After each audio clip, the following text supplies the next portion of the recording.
Welcome, welcome, my sweet ones. I'm so glad you're here, ready to listen, ready to wonder, ready to share in these stories. I am Maitu.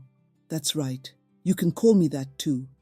And in our family, I am the grandmother, the keeper of tales, the one who remembers the old songs and stories that hold us together.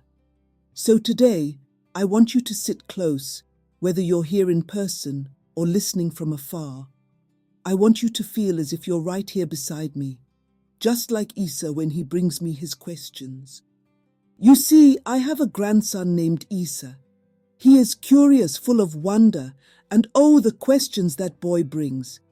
I'll tell you, he has a heart so big it can barely hold all of his thoughts. And one of the biggest thoughts he has, one of the biggest questions perhaps, is about family, about belonging, about where he came from, and how he came to be here with us. Now, Issa didn't come to us in the usual way. No, his story took a different path, a path that brought him right to our door, to the arms that had been waiting for him all along. You see, Issa's family didn't start in the same way some other families do. He was a gift, one that traveled across many hearts, carried with so much love, until he finally arrived right here, where he was meant to be. And so in this journey we're about to take, I'll be telling you the story of Issa. His questions are many, and each one of them is a treasure, a little piece of the puzzle that makes him, him.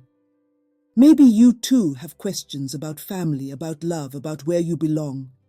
And if you do, then these stories are also for you. Because, my dear ones, questions are gifts.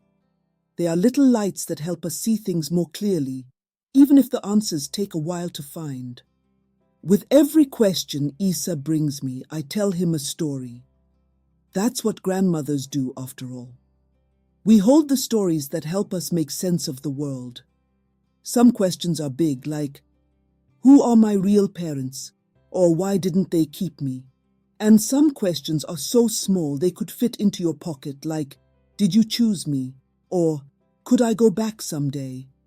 Oh, Issa's questions are as wide as the sky.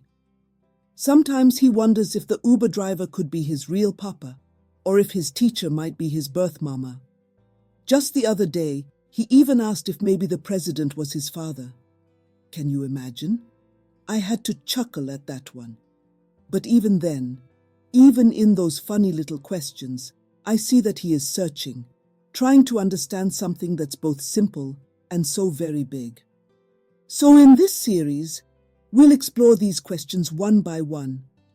We'll talk about family, the family we're born into and the family we choose, or who chooses us.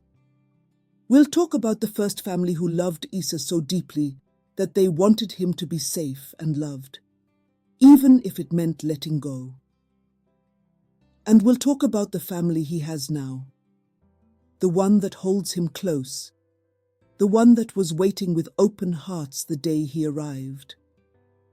You know, Issa lives with a whole village of love. There's his papa and his mama, of course, and Guka, his grandfather, his aunties and uncles, cousins, friends, and then there's me, Maitu. Together, we are his family, and every day we show him that love isn't about who you look like or where you came from.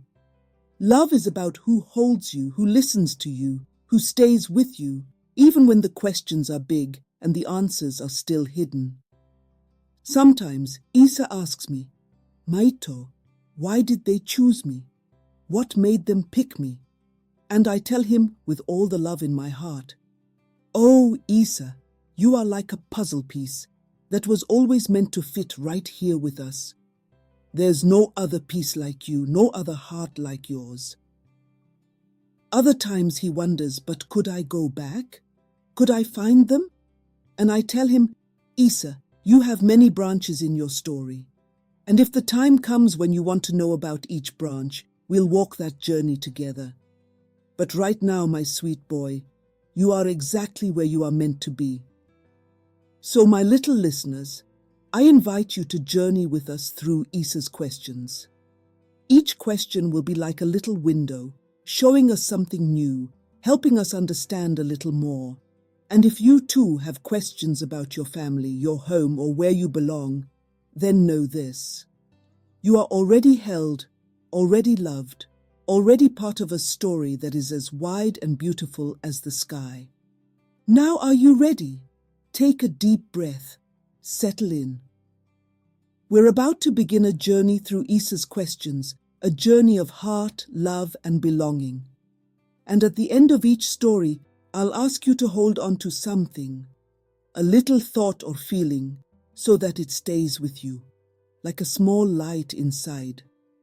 So let's begin Issa's journey, a journey through questions, stories, and a whole lot of love.